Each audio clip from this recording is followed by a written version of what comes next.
자, 생후 13일 된 신생아, 진짜 신생아죠. 85cm 높이에서 떨어졌다. 야, 이거 생각만 해도 정말 끔찍한데. 네, 지난달 28일 오후 1시 40분쯤이었는데요. 이 부산에 있는 한 산후조리원에서 있었던 일입니다. 이 생후 13일 된 신생아가 높이 85cm의 처치대에서 바닥으로 떨어지는 사고가 있었습니다.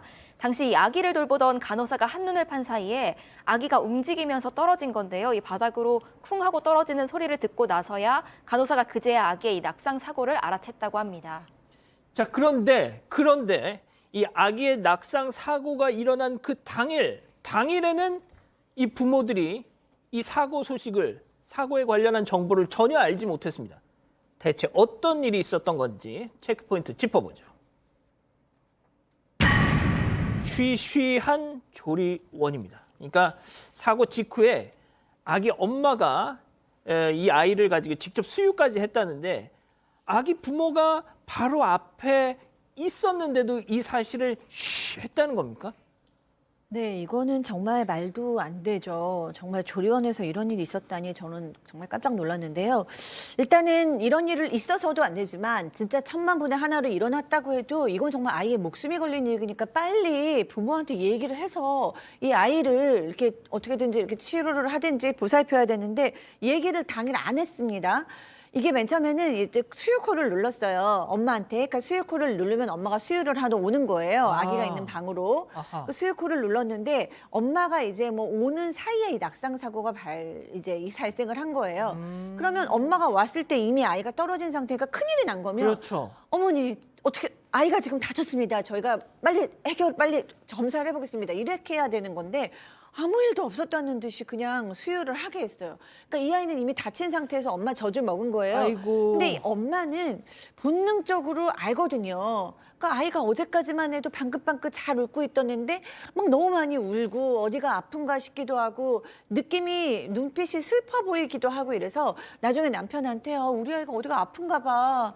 눈빛이 너무 슬퍼 보였어. 너무 속상해. 이런 얘기를 했다라는 거예요. 아. 얘기를 하지 않았다는 거 정말 말도 안 되네요. 자, 그런데 저기 산후조리원 그 바닥이 강화 마룻바닥. 그렇죠. 거기에 아이가 텅 이렇게 떨어졌으면 그러니까 물론 아이들 뭐 뼈가 무르다 뭐 이런 얘기는 있다지만 이건 지금 그런 상황이 아니지 않습니까? 그렇죠. 이게 좀 이상한 부분입니다. 그 단단한 곳에 떨어졌으면 바로 뭔가 확인을 좀 해야 되고 바로 부모한테 알려야 되는데 지금 좀 확인해 보니까 낙상 사고를 지금 인지한 시점을 보니까 이 지난달 28일 날 오후 1시 40분에 이렇게 됐습니다. 이게 지금 부모 입장에서는 이렇게 낙상 사고 일어난고 부모한테 동의도 받지 않고 바로 자기들끼리 엑스레이를 찍어봤답니다. 아이고. 찍어보고 촬영도 하고 골절상을 본인들이 확인을 했는데 나중에 알려준 거는 24시간이 지난 29일 낮 12시에 부모한테 알려줬다고 해요. 알려준 이유도 그거예요. 골절 확인하고 아이 그 머리가 막 부어오르니까 그때쯤 되어서야 사실 어제 아이가 좀 그랬다고 하면서 엑스레이 판독 사진도 보여주면서 정밀 검사를 받아보는 게 어떠냐고 사고 터지고 24시간 하루 정도 지난 이후에 얘기를 했고 그래서 그때 오후 5시쯤에 급하게 대학병원으로 아기가 이송이 된 겁니다. 야, 이게 그러니까 아이가 떨어지고 나서 일단 이렇게 했다가 아이 사진 찍어보고 여기 좀 부어오르고 있네 하니까 하루 지나서 그제서야 저 어머니 실은 하면서 얘기를 했다는 거예요. 자, 대학병원으로 옮겼다는 거잖아요. 그러면은 대학병원에서 뭐 정밀 검진을 했을 거 아닙니까? 네, 검사를 추가로 해보니까 뇌 출혈이 발생했다는 사실이 추가로 발견이 됐습니다. 그래서 아이는 수술을 했고요.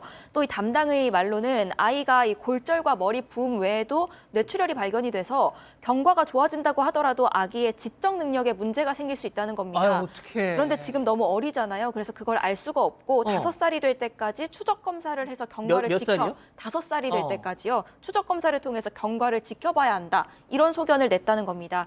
이 아기는 현재 신생아 중환자실에서 치료를 받고 있는데 입원 기간을 최소 2주로 잡고 있고요. 더 장기간 입원할 가능성도 있다고 합니다. 자, 지금 보시는 사진이 아이고 세상에 어쩜 좋아. 아유 저기 봐 뼈가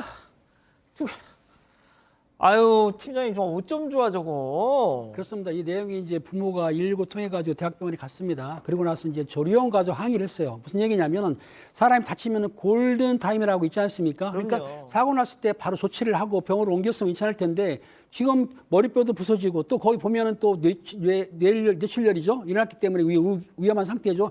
근데 그거를 그 조리원에서 속였단 말이에요. 그래서 부모가 뭐라고 했냐면 왜 그때 보호자한테 얘기를 안 했냐 물었더니 하는 말이 뭐냐면 수간호사가 원장 선생님한테 보고는 드렸다. 아니 보고가 뭐예요? 조치를 안 한 거예요. 그러니까 그렇게 하면서 뭐라고 했냐면 이 직원이 그 아이를 이렇게 처치대가 있어요. 85cm 되는데 거기에 놓고 1분 동안 잠깐 뵀는데 아이가 움직이면서 떨어졌다는 얘기예요. 근데 또 추가로 뭐라 했냐면은 자기가 이렇게 근무하면서 아기가 움직여서 떨어지는 건 처음 봤다. 이 얘기 뭡니까?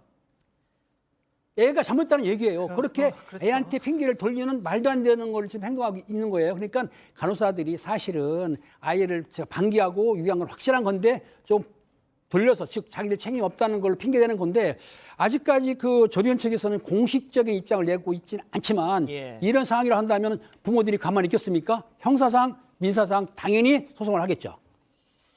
야, 이 아이가 뭐 아파도 뭐 아우 저 지금 뭐 떨어졌어요. 뭐 의사 표시를 못 하니까 사실상 그냥 만약에 겉으로 티가 나지 않았더라면 그냥 넘어갔을 수도 있을 것 같아요. 그리고 또 자기들이 몰래 또 엑스레이 사진을 찍어 봤다는 거 아닙니까? 그러면은 그래도 만약에 뭐 육안으로 뭔가 문제가 없었다면 역시 또 그냥 넘어가려고 했던 게 아닌가 하는 합리적인 의심이 가능한 상황입니다. 자, 그런데 박 변호사님, 네. 여기서 말이죠.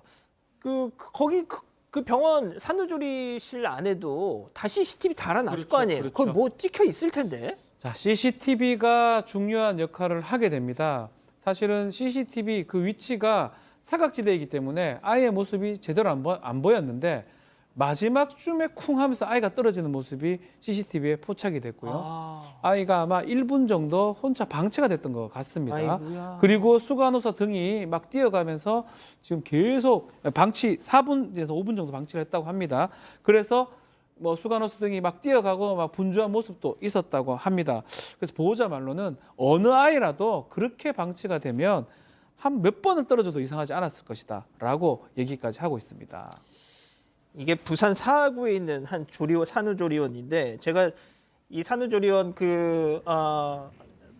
뭐 이용하셨던 분들의 그 블로그 글을 읽어봤더니 뭐 사진도 있는데 정말 되게 호텔처럼 되게 잘 해놨어요. 그리고 근데 이제 그 동네에서 이미 다 소문이 나가지고 다 아시더라고요. 근데 댓글이 어머머머 나 여기서 애 둘 낳았는데 막 그런 분들도 지금 댓글이 달리고 있고 말이죠.